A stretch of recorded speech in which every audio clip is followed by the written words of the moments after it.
In the middle of Manhattan stands the Empire State Building, but it shouldn't exist. It was built in the middle of the Great Depression, when millions were out of work, banks were collapsing, and most construction in America had stopped. And yet, right here on Fifth Avenue, a team of engineers and architects decided to build the tallest skyscraper in the world.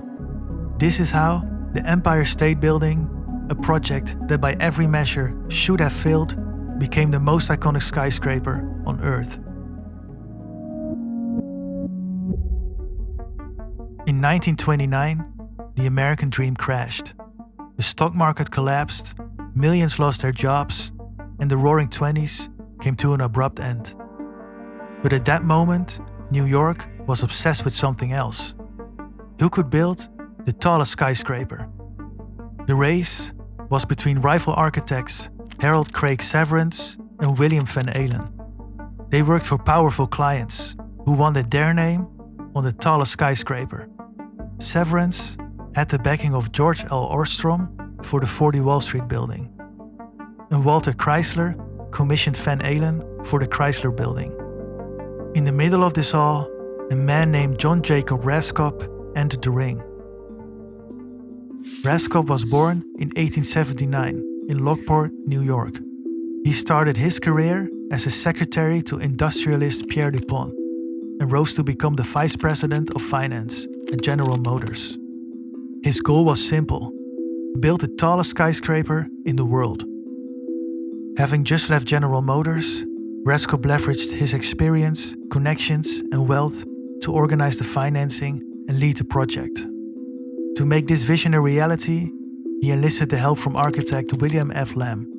They had one goal: how high can we make it so it won't fall over? Raskob partnered with former New York Governor Al Smith and bought the site of the recently closed Waldorf Astoria Hotel. The site covered almost an entire city block, stretching from 33rd to 34th Street on the west side of Fifth Avenue. The design process was incredibly fast. William Lamb drew the first sketches in just 2 weeks. He used earlier designs of the Reynolds Building, located in North Carolina, as a foundation for this one. His plan was classic Art Deco, elegant, symmetrical, with a strong vertical emphasis that drew the eye upwards. But the style wasn't purely aesthetic. New York's 1916 zoning laws required tall buildings to taper as they rose, so light could reach the streets. This is why many buildings in New York have this wedding cake look. Lamb used this requirement and the size of the city block to his advantage. Rather than waiting until the law required it, he introduced the step setbacks lower in the design. This clever move satisfied the zoning regulations while allowing the tower to rise taller than otherwise allowed. Construction of the Empire State Building began in March 1930. The schedule was so tight that excavation started before the old hotel was fully demolished, and construction began before the design was even finalized.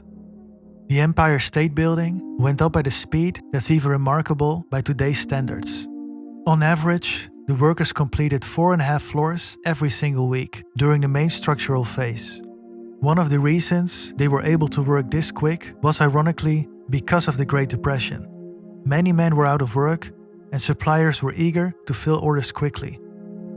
At the peak of construction, more than 3,400 men worked on site, and it took only 410 days to finish the entire building. By the time it was officially opened on May 1st, 1931, President Herbert Hoover pressed the ceremonial button in the White House that turned the building's lights on in New York. The world had a new tallest building, a new symbol of modern America. Tallest of New York structures and the tallest in the world is the amazing Empire State Building. It rears its 103-story head 1,250 feet over the sidewalks below. But there was a problem. The Empire State Building opened in the middle of the Great Depression, when almost no one could afford office space. For years, the building was practically empty. 75% of the office space remained vacant, and people jokingly started calling it the Empty State Building. In those early years, revenue was so low that the observation deck earned more money from tourists than the offices did from tenants. It would take nearly 2 decades, until the 1950s, before it became fully profitable. The Empire State Building is famous for many things, but one thing that stands out are the lights. Since 1931, the tower's upper floors and mast have been illuminated at night. First, with simple white incandescent bulbs, but in 1976, colored lights were installed, turning the spire into a dynamic signal, visible for miles. Every color, pattern, and sequence became a coded celebration. Today, the system consists fully of LED lights, capable of millions of colors and intricate animations. It has been used for everything, from rainbow sequences honoring Pride Month to synchronized light shows timed with music. The elevators were another engineering feat. When it opened, the Empire State Building had 64 elevators, made by the Otis Elevator Company, the largest vertical transportation system ever built at the time. The main elevators could travel up to 1,000 feet per minute, an astonishing speed in the early 1930s. It has 7 miles of elevator shafts and 73 elevators, which travel so fast that a passenger entering one at the street floor may reach the 80th floor exactly 1 minute later. The building was originally approved for 80 floors, but 6 more were added during construction, so extra elevators had to be installed to connect the 80th floor to the new upper levels. An additional elevator connects the 86th floor to the 102nd floor in the spire. For 41 years, the Empire State Building was the tallest building in the world, from 1931 until 1972, when the North Tower of the World Trade Center finally surpassed it. Its observation deck became one of the most visited places in the world, and when the Twin Towers fell in 2001, the Empire State Building once again became the tallest in New York. Nowadays, the Empire State Building generates more than $300 million annually and is still one of the most recognizable and iconic buildings. Nearly a century later, it still defines the skyline it helped create.